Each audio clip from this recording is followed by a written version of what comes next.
Bem-vindos de volta ao nosso canal, 19º vídeo do nosso curso Direito das Famílias e Sucessões. Para você que chegou agora, não me conhece, meu nome é Giovanni Nicolic, sou advogado especialista exatamente nessa matéria, professor em pós-graduação exatamente em Direito das Famílias e Sucessões. Estou ministrando esse curso que se iniciou com Direito das Famílias e vai concluir, obviamente, no Direito Sucessório, ok?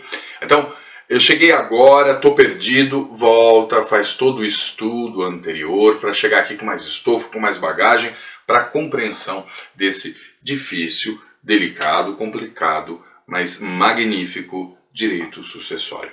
Ok? Curta o nosso canal, compartilhe nosso projeto, inscreva-se aí ativando as notificações no YouTube, que é nesse sininho.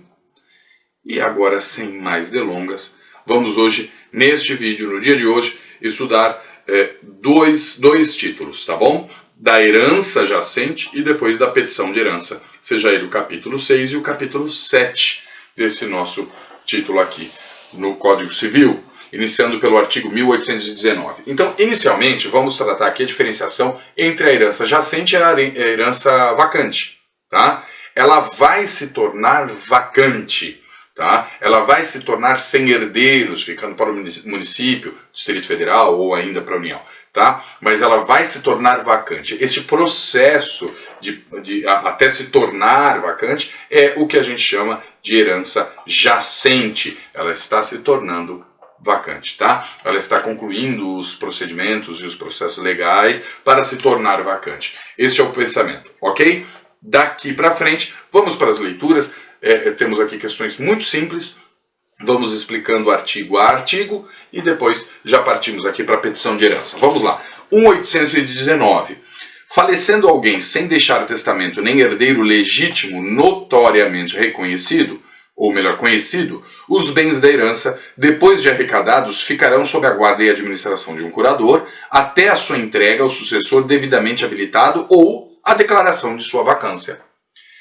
Na minha opinião, todos esses temas deveriam ser tratados depois da ordem da vocação hereditária, tá? Mas está disposto nesta lógica aqui no livro, então nós faremos os estudos dessa forma. Por que eu digo isso? Porque aqui seria muito mais fácil já termos todo o entendimento sobre os herdeiros necessários, sobre os herdeiros colaterais, quando cada um vai herdar e etc. Nós veremos isso no momento seguinte, no próximo capítulo, no título 2, não é? Quando veremos aí a ordem da vocação hereditária. Então, discutiremos isso lá na frente. Por enquanto aqui não tiveram herdeiros, não houveram herdeiros, não existe ninguém para receber essa herança, não, ninguém se habilitou, não. Então agora nós vamos torná-la vacante, vamos iniciar o processo de herança jacente. 1820. Praticadas as diligências de arrecadação e ultimado o inventário, serão expedidos editais na forma de lei processual e decorrido 1 ano de sua primeira publicação, sem que haja herdeiro habilitado ou penda habilitação, será a herança declarada vacante. Agora nós entramos nas questões de prazos, né? Nas questões aí, administrativas desse processo para se tornar uma herança vacante. Simplesmente assim. 1821. É assegurado aos credores o direito de pedir o pagamento das dívidas reconhecidas nos limites das forças da herança. Sou credor dele, não tem nenhum herdeiro, etc. Posso me habilitar como credor? Posso. Lembra ainda que o credor, mesmo que houvesse aqui de um herdeiro, a renúncia, ele poderia lá se habilitar como credor para receber a sua parte? Tá? Então tem essa proteção em todos os casos, seja até uma herança jacente a se tornar vacante. O credor pode se habilitar e falar, eu tenho a minha parte no limite da herança. Tá bem? Continuando. 1822. A declaração de vacância da herança não prejudicará os herdeiros que legalmente se habilitarem, mas, decorridos 5 anos da abertura da sucessão, os bens arrecadados passarão ao domínio do município ou do Distrito Federal, se localizado nas respectivas circunscrições, incorporando-se ao domínio da União quando situados em território federal. Temos aí a questão do prazo para habilitação desses herdeiros, certo? Parágrafo único. Não se habilitando até a declaração de vacância, os colaterais ficarão excluídos da sucessão. Perfeito? Então, há distinções aqui entre os herdeiros necessários e aí também sobre os outros aqui que são os herdeiros colaterais. há uma diferenciação de prazo, conforme já visto na leitura desses artigos. Continuando, 1823, quando todos os chamados a suceder renunciarem à herança, será esta, desde logo, declarada vacante. Eu não quero, renunciei, posso imediatamente... São todos herdeiros? São todos aqueles na linha sucessória que nós veremos em seguida? Sim, são. Então já está declarada vacante. Ok? Porque qual é o pensamento lógico? Esse período da herança jacente, ele é exatamente para resguardar os herdeiros a se pronunciarem se querem ou não receber a herança. É o período daquela aceitação ou renúncia da herança que nós já falamos nos vídeos anteriores. Por isso essa proteção jacente, tá? Porque se eu não tenho como declarar vacante, e aí então os herdeiros que têm direito perderão esse direito constitucional a receber a sua cota parte da herança jacente para se tornar vacante. Perfeito? E aí todos renunciaram, não tem mais esse porquê, não tem mais essa proteção legal. Então já pode declarar vacante de uma vez. Viu? É simples, não tem segredo, não tem aqui maiores complicações. A gente pode passar para o próximo capítulo, que é o capítulo 7, que fala da petição de herança. E nessa sim temos algumas complicaçõezinhas. Mas vamos esclarecê-las ponto a ponto, artigo a artigo. Continuando. 1824. O herdeiro pode, em ação de petição de herança, demandar o reconhecimento do seu direito sucessório para obter a restituição da herança ou de parte dela contra quem, na qualidade de herdeiro ou mesmo sem a título, a possua.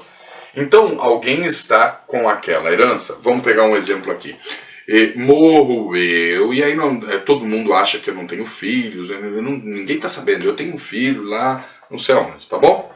E aí, então nessa ordem de vocação hereditária, está com alguém que pode se achar, ou então realmente o herdeiro, ou qualquer outra situação. E esse aqui agora, o herdeiro mais próximo, aquele que tem o seu direito resguardado pela ordem de vocação hereditária, tá bem? Ele tem o direito, ele vai demandar essa petição de herança pedindo a restituição do bem, ou do patrimônio, ou do valor, aquilo que foi distribuído em herança, ou que, mesmo que não tenha direito, por exemplo, está lá resguardando os bens, alguém que nem direito de herança tem, ele pode demandar aqui a restituição.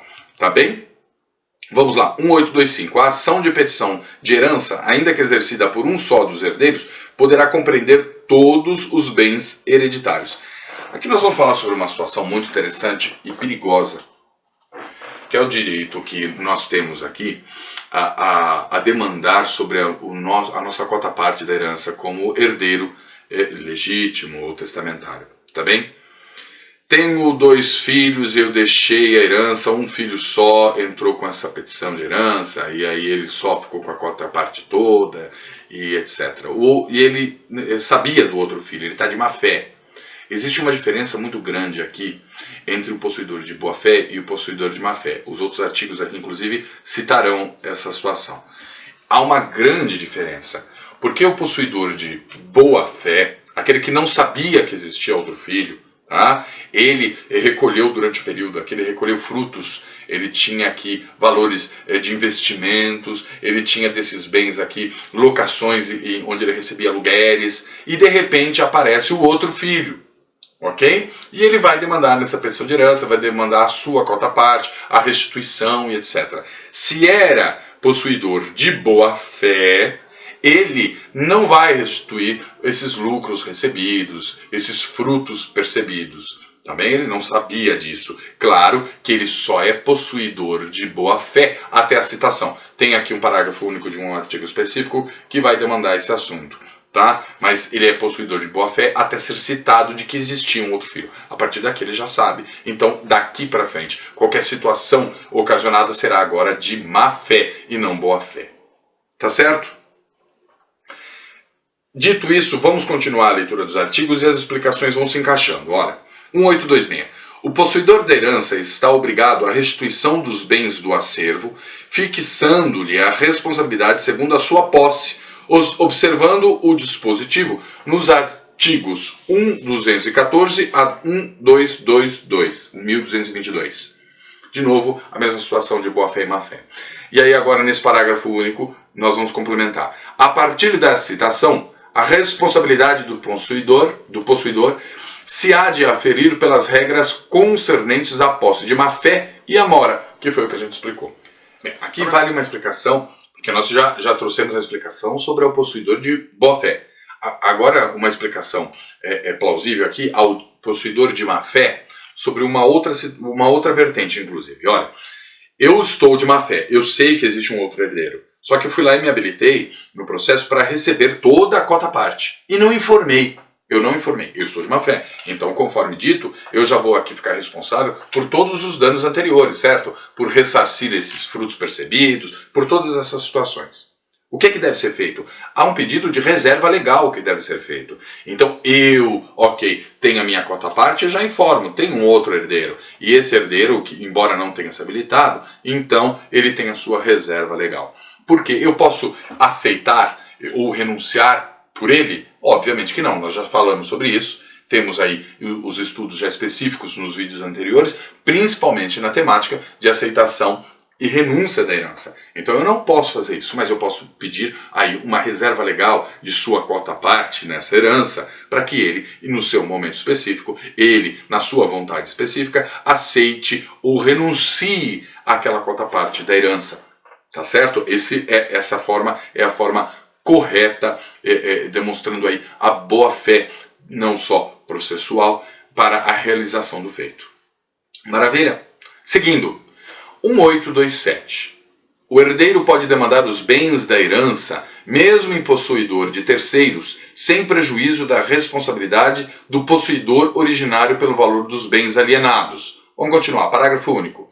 São eficazes as alienações feitas a título oneroso pelo herdeiro aparente a terceiro de boa-fé. É a primeira vez que nós falamos sobre herdeiro aparente. O que é o herdeiro aparente? Eu tive 3 filhos. Esses 3 filhos tiveram netos. Perfeito? Um desses filhos foi numa outra relação que, enfim, ninguém sabia que eu tinha, tá? Esses 2 eram desse meu primeiro casamento, que todo mundo conhece, todo mundo sabe. Eles morreram.